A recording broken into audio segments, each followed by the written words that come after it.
Welcome to New World Now, where host Kim Corbin has compelling conversations with authors published by New World Library. They will discuss their personal journeys and share practical tools we can use to be more aware, mindful, and present in our daily lives. Now, here's your host, Kim Corbin. My path first crossed with Barbara Marx Hubbard's in 2015 when New World Library published a revised and updated edition of her seminal book, Conscious Evolution, in which she shares her vision for how our planet can make the transition from its destructive, polluting, overpopulating phase to a system that fulfills its collective potential. This is our finest hour, she writes in Conscious Evolution. Millions of us are rising in a more universal, holistic, or cosmic consciousness in a still largely self-centered world. We are being called forth in every field and discipline to fulfill our potential through joining together in creative action. At the age of 87, there's no doubt that Barbara is fulfilling her own potential and then some. She's an elder in the truest sense of the word, and she has more spunk and energy than people who are half her age. She's authored 8 books, is the president of the Foundation of Conscious Evolution, and regularly offers inspiring online courses through the Shift Network. In the months since our last election, as things in this country feel like they have turned completely upside down in many respects, I've often found myself wondering, what would Barbara Marx Hubbard say? So I've really been looking forward to our conversation, and I'm truly honored to have her here with me today. So welcome, Barbara Marx Hubbard, and thanks for being here. Thank you so much, Kim. Thank you. Why don't we start by having you give us an overview of what your vision for these times that we're living in is? Well, if you take evolutionary eyes and look at the story of evolution from an overview perspective, you'll see the origin of creation, and you'll see a spiral of single cell, multi-cell, animal, human, and you see us going around the next turn in the spiral. And you see a direction of those billions of years of evolution. In every turn of the spiral, greater consciousness, more freedom, and more complex or loving order. So I am placing you and me and our entire culture in the evolutionary spiral at the time of a quantum jump. Either we're going to the next stage of evolution or toward devolution and even extinction. So consequently, if you want to look at that next stage of evolution, you would see that it is already moving towards higher consciousness, more individualistic freedom, and more loving order for those who want to overcome the separation. In other words, where we are right now is in the 13.8 billion year journey, taking a jump to the next stage of evolution, to higher consciousness, freedom, and more complex order, at a most dangerous time of either devolution or conscious evolution. And are you hopeful that we will make it in time? I'm more than hopeful. I'm part of the yes. I'm not sitting back and hoping that somehow, somewhere, this will happen. I am a yes to it in my life purpose. So that's much more than hoping. In fact, I don't use the word hoping. I use the word expressing, actualizing, being, becoming, you. It's us. It's every one of us. So if anybody sits and listens to this and says, well, I'm not sure that I could do it, I'm just a housewife or something, that is actually not true. It's an easy way to get out of the game. But you don't want to get out of this game. I'll tell you why. Because if you say yes to the evolutionary impulse inside of you to be your unique and creative self, and you say yes to that, you begin to experience joy. You begin to experience self-evolution. You begin to experience new relationships. So the yes inside every one of us evolves each of us to be a part of the shift. Yes. And I love that. I love that. The plan of action, you might call it God's plan, is that we're all in it, and God put, if you want to put it in this language, God put freedom in the system. It's not a robotic universe. It's not being controlled from outside. However, there's an internal inner patterning or implicate order toward higher consciousness, freedom, and order. And the only way to discover that is get evolutionary eyes, take an overview perspective on the billions of years as a multitude of spirals, and you'll see it. In other words, it's obvious. Yes, thank you and you've seen it for so long, so it's pretty amazing to watch what you wrote about coming more and more into fruition. Right. And you know a lot about politics because you were nominated for the vice presidency of the United States on the Democratic ticket in 1984. And so I'm curious what your thoughts are about what's unfolding on the political stage in this country right now and how you're personally viewing it. I'm viewing the reality on a large scale that win-lose form of democracy cannot fully evolve the world. It's not only the difficulty of divisiveness we have in our country, but if you find win-lose democracy is not working in South America, it's really not working in many of the European countries to organize it at the next level. It's certainly not working in Asia. And I sense that even if Hillary Clinton had won, the win-lose nature of the structure, the way the Congress is structured, the way the political parties are determined to destroy each other to survive. You see, that is actually the wrong structure. So I'm suggesting that we had monarchy, which they just killed you because they didn't like you. Then we had parliamentary procedure that led to democracy, which was a great advance over monarchy. And I'm suggesting that we are now beginning with synergistic procedure to look for common goals and match needs with resources at a global scale through internet and beyond. Mm. Yeah. And my interest is not so much what to do about Donald Trump. If I could do anything about it, which I couldn't. Or even what do I think about it? I think it's a sign of the pain of our country, of the divisiveness, and of the people who felt excluded and wanted power. And they're seeking power to make America great again in a way that will not do so. Therefore, it's not going to serve the very, very people who voted for it.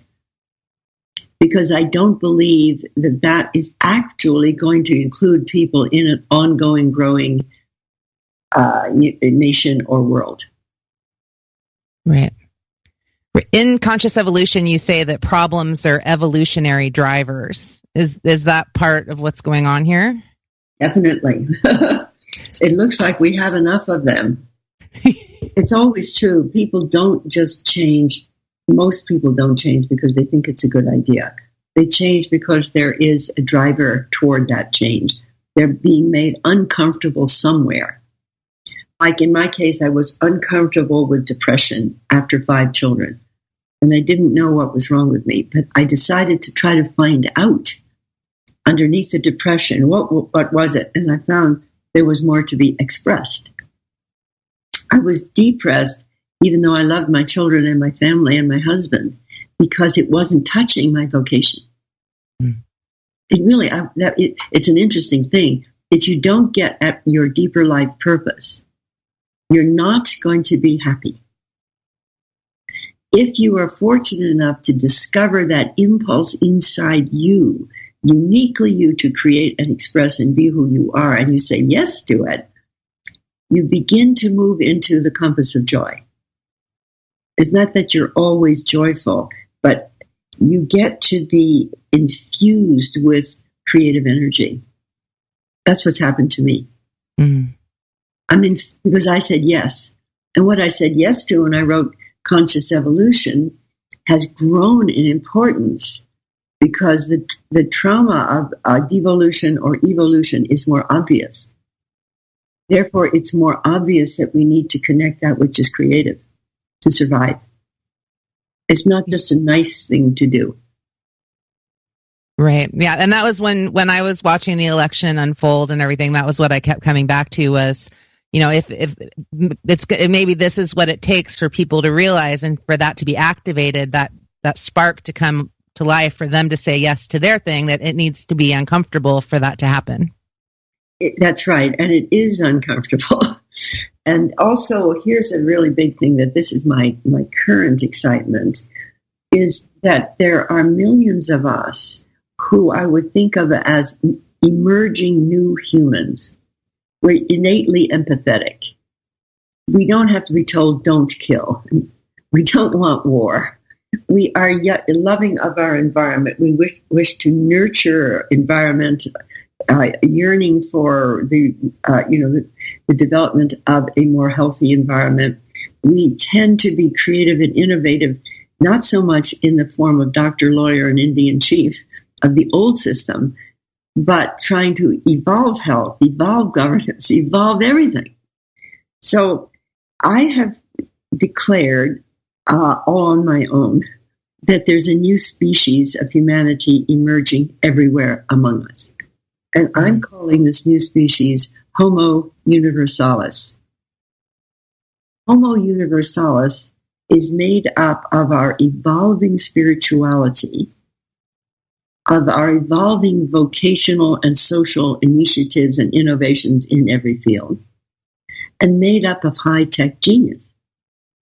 Artificial intelligence, nanotech, biotech, quantum computing, space travel. You put all of that together, and what do you have? It's not big just change. You have a new species that can restore the earth, free the people, explore the universe. You have as much as Homo sapiens was a new species out of Neanderthal.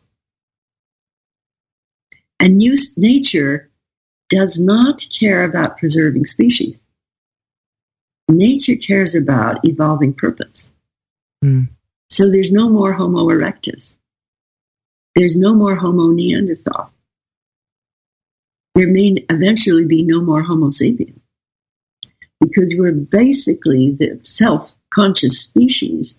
And in the early phase of our life, we were the best killers there ever was. Erectus and Neanderthal were scavengers mainly. Sapiens came on the scene, able to kill the big animals, able to create the teams, able to create the tools, able to kill everything. And then became so intelligent, it actually invented language, invented culture. I mean, a magnificent species, but at the basis of it, it was a killer. Mm-hmm. Now, this is really interesting because the new species are not killers. We're lovers. They're lovers. We're lovers. We're innately lovers. Yeah. We don't have to be told not to kill.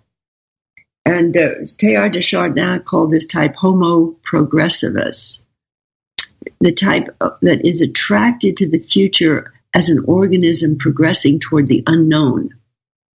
And the other type he called bourgeois, that was trying to hold on to the way it is or turn it back. So when you see, let's say, the Donald Trumps of the world, the way to make America great is to hold on and turn back. Well, as Teilhard pointed out, it can't work because you can't do it. Mm-hmm. You can't turn back in an evolving system. Right. Wow. In a recent newsletter, you wrote, "Right now, our world is in need of deep transformation. The divine feminine is rising to rebalance the world and create healing for humans, our climate, and all beings on Earth." So you talk a little bit more about the role of the feminine in conscious evolution? Yes. Well, this is so close to my heart, actually being one of them. The phrase feminine co-creator and evolutionary woman is what I've been working with. Now, a feminine co-creator is one who is activated by the creativity within herself that she feels is coming from source within her. She's activated to give birth to that creativity, to evolve herself and her world. It's not feminine empowerment. It's not being equal to men in a dysfunctional world. It's being partners with men in evolving the world. Mm. But the feminine co-creator, I feel, has an easier time than the masculine co-creator, because in our culture, the masculine is still geared toward performance and success. Whereas the feminine co-creator, particularly after 50, there's no social design for her, and I've coined a new phrase for the women over 50 as well, as regenopause. Mm. After menopause, no more eggs. We are the egg. And we're giving birth to a new human that is activating the feminine from within herself as a pioneering soul, not as a matriarch or not as a helper to somebody else, but as a leader. But it's a different kind of leadership because it's in love with what they're giving birth to. Yes, I'm in love with the work. I'm in love with it. I can feel it. And I love that because I grew up in the Midwest, so I always thought that I was going to have kids and that would be my life path. And I've, like, the past 20 years or so, as I've found my calling and said yes to it, I feel like I'm really being called to give birth to something else, and that there's lots of things for us as women to mother in the world. And so it sounds like that's right in alignment with what you're saying. Well, you're a feminine co-creator. Yeah. And the feminine co-creator loves masculine co-creators. Far from wanting to be superior or dominating, it's really what I call joining genius. And I've invented a new word for that, which is suprasexual co-creation. Ooh, that's juicy. And it is. So instead of joining genes to have the baby, the evolutionary woman is joining genius to give birth to the new human in herself and into the new work. And I've come to a interesting, I would say, revelation or thought form that the way we actually create ourselves as new humans is by joining genius with at least one other human. Mm. Just like you don't create a baby by yourself.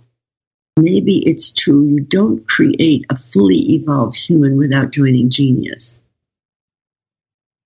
And I'm actually doing that now with my partner, Mark Gaffney, in writing several key books.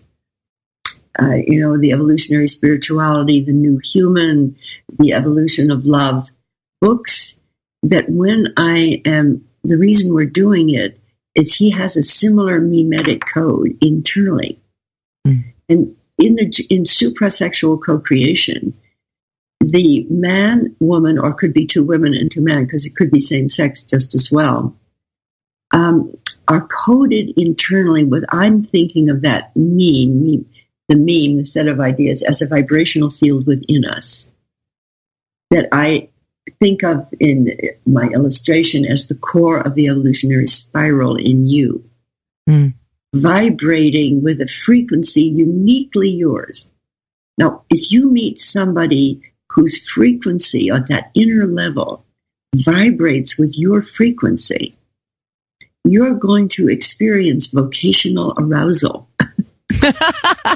I'm having that right now with the author of Big Love, Scott Stabile. I am like in big love with this guy and just totally turned on by the project. So I get it. So you're having vocational arousal.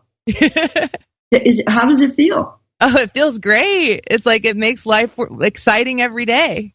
Right.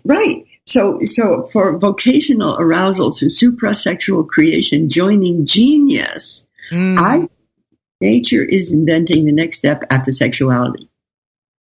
Ooh, it's got chills. It can include sexuality, but its main thrust is for suprasexual joining.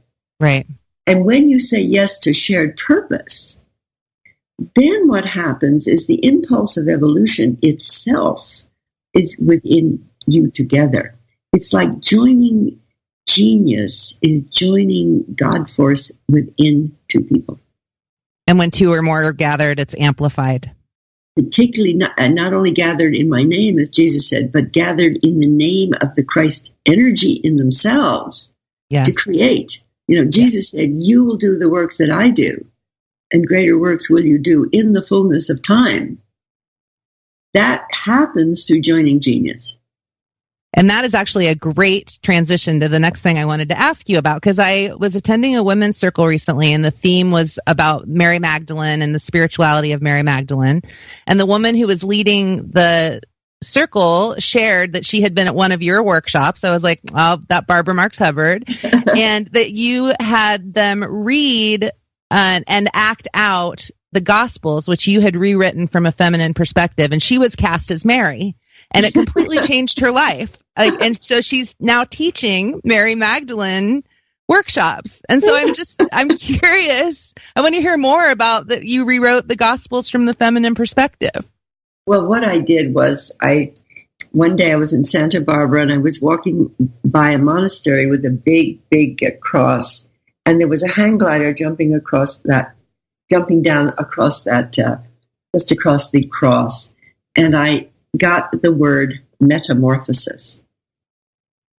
And I had an inner experience of the meaning of the life of Christ, particularly in terms of the crucifixion, the 3 days in the tomb, and the resurrection, which Mary Magdalene was the first to see. Because if there had only been the great teaching, and there hadn't been the story of the crucifixion and the resurrection, you would not have heard anything about Jesus, even though he was a very great teacher. So Mary Magdalene played a role with Jesus. And there is a phrase in her Gospel of Mary Magdalene in which she said she heard the inner words from Jesus, I could not have done it without you, Mary. Wow. Wow. In other words, even Jesus needed a partner. Oh, great. And I've said to Mark Gaffney, Mark, I could not do it without you. Because it's not that I'm dependent. Certainly Jesus was not dependent on Mary Magdalene. But that I am realizing that the joining of genius is nature's mystery to get us to evolve. Yes. And so the Bible writing, I went into it after I saw this metamorphosis, and I just opened at the first paragraph was from St. Paul. Behold, I show you a mystery. We shall not all sleep. We shall all be changed. In a moment, in the twinkling of, at the last trump, at the twinkling of an eye, and the trumpet, at the twinkling of an eye, at the last trump, and the trumpet shall sound. This mortal will become immortal, and death shall have no dominion. Now, if you look at the very advanced high technologies, you know that Google has hired Ray Kurzweil to study death. The book Homo Deus is speaking of the God-man. I'm speaking of it as Homo universalis, the emerging species. So the awesome reality is that people under 40 probably will have radically extended lifespans. And even me, like me at 87, almost 88, I don't feel anything to do with age. I don't feel younger or older. I feel newer because I've said yes to this impulse. I'm joining genius right now with Mark. I'm alive with my own project, which is Awaken the Species worldwide, inviting everybody to get on who feels they're new and create a resonant field around the planet of the emerging species. Look what happened to me. Oh, Barbara, you are so inspiring, and I can't believe it, but we're already out of time. And so I'm gonna have to say goodbye. But before I do, I just want to thank you for your spunk and your wisdom and your work in the world, and for being a yes, and for helping us all find that yes within us, and kind of reframing it all. I'm so grateful for you. Well, thank you. And would you send that to me to Barbara Marx Hubbard, evolve.org, to my website? Oh, yeah. So evolve.org is the place where people can find you online. Yes, definitely. To me, and give my very best to Mark, your Mark. I will do that. So check Barbara. It's evolve.org is the website, right? Right. And your Mark might like to hear this. Yes, I will share it with him for sure. Okay. And we're going to say goodbye for now, but I look forward to connecting on future episodes of New World Now. Thank you. Thank you so much.